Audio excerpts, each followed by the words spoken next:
Évangile selon Jean chapitre 18.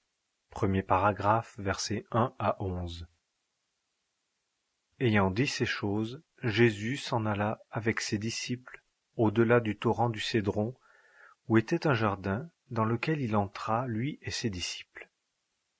Et Judas aussi, qui le livrait, connaissait le lieu, car Jésus s'y était souvent assemblé avec ses disciples. Judas donc, ayant pris la compagnie de soldats et des huissiers de la part des principaux sacrificateurs et des pharisiens, vient là avec des lanternes et des flambeaux et des armes.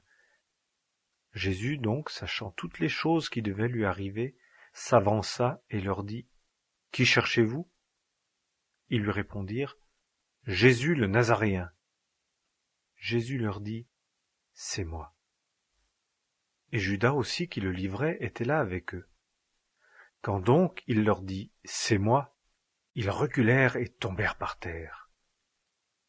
Il leur demanda donc de nouveau : « Qui cherchez-vous ? » Et ils répondirent : « Jésus, le Nazaréen. » Jésus répondit : « Je vous ai dit que c'est moi. Si donc vous me cherchez, laissez aller ceci, afin que fût accomplie la parole qu'il avait dite : de ce que tu m'as donné, je n'en ai perdu aucun. Simon-Pierre donc, ayant une épée, la tira et frappa l'esclave du souverain sacrificateur et lui coupa l'oreille droite. Et le nom de l'esclave était Malchus. Jésus donc dit à Pierre : « Remets l'épée dans le fourreau. La coupe que le Père m'a donnée, ne la boirai-je pas ?» Deuxième paragraphe, versets 12 à 24. La compagnie de soldats, donc, et le chiliarque et les huissiers des Juifs se saisirent de Jésus et le lièrent et l'amenèrent premièrement à Anne, car il était beau-père de Caïphe, qui était souverain sacrificateur cette année-là. Or Caïphe était celui qui avait donné aux Juifs le conseil qu'il était avantageux qu'un seul homme pérît pour le peuple. Or Simon-Pierre suivait Jésus, et l'autre disciple aussi. Et ce disciple-là était connu du souverain sacrificateur, et il entra avec Jésus dans le palais du souverain sacrificateur. Mais Pierre se tenait dehors à la porte. L'autre disciple donc, qui était connu du souverain sacrificateur, sortit et parla à la portière et fit entrer Pierre. La servante qui était portière dit donc à Pierre : « Et toi, n'es-tu pas des disciples de cet homme ? » Lui dit : « Je n'en suis point. » Or les esclaves et les huissiers, ayant allumé un feu de charbon, se tenaient là car il faisait froid, et ils se chauffaient. Et Pierre était avec eux, se tenant là et se chauffant. Le souverain sacrificateur, donc, interrogea Jésus touchant ses disciples et touchant sa doctrine.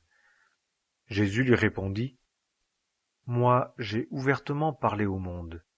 J'ai toujours enseigné dans la synagogue et dans le temple où tous les Juifs s'assemblent, et je n'ai rien dit en secret. Pourquoi m'interroges-tu ? Interroge sur ce que je leur ai dit ceux qui m'ont entendu. Voilà, ils savent, eux, ce que moi j'ai dit. » Or, comme il disait ces choses, un des huissiers qui se tenait là donna un soufflet à Jésus, disant : « Réponds-tu ainsi au souverain sacrificateur ? » Jésus lui répondit : « Si j'ai mal parlé, rends témoignage du mal. Mais si j'ai bien parlé, pourquoi me frappes-tu ? » Anne, donc, l'avait envoyé lié à Caïphe, le souverain sacrificateur. Troisième paragraphe, versets 25 à 27. Et Simon-Pierre se tenait là et se chauffait. Ils lui dirent donc : « Et toi, n'es-tu pas de ses disciples ? » Il le nia et dit : « Je n'en suis point. » L'un d'entre les esclaves du souverain sacrificateur, parent de celui à qui Pierre avait coupé l'oreille, dit : « Ne t'ai-je pas vu, moi, dans le jardin avec lui ? » Pierre donc nia encore, et aussitôt le coq chanta. Quatrième paragraphe, versets 28 à 40. Il mène donc Jésus de chez Caïphe au prétoire. Or c'était le matin. et eux-mêmes ils n'entrèrent pas au prétoire, afin qu'ils ne fussent pas souillés, mais qu'ils pussent manger la Pâque. Pilate donc sortit vers eux et dit: « Quelle accusation portez-vous contre cet homme ?»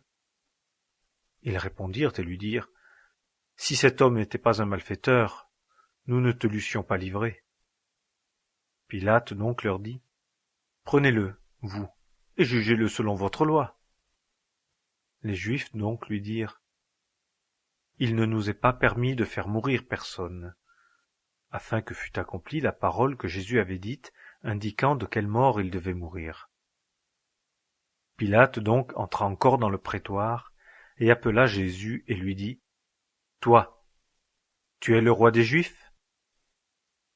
Jésus lui répondit: « Dis-tu ceci de toi-même, ou d'autres te l'ont-ils dit de moi ?»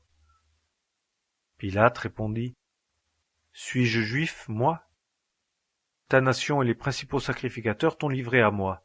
Qu'as-tu fait? » Jésus répondit: « Mon royaume n'est pas de ce monde.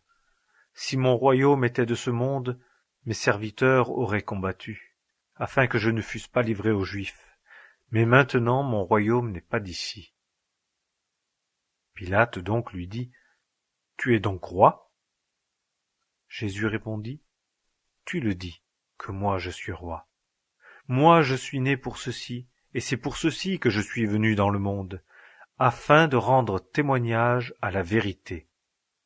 Quiconque est de la vérité écoute ma voix. » Pilate lui dit: « Qu'est-ce que la vérité? » Et ayant dit cela, il sortit encore vers les Juifs, et il leur dit: « Moi, je ne trouve aucun crime en lui. Mais vous avez une coutume, que je vous relâche quelqu'un à la Pâque. Voulez-vous donc que je vous relâche le roi des Juifs? » Ils s'écrièrent donc tous encore, disant: « Non, pas celui-ci, mais Barabbas. » Or, Barabbas était un brigand. Évangile selon Jean, chapitre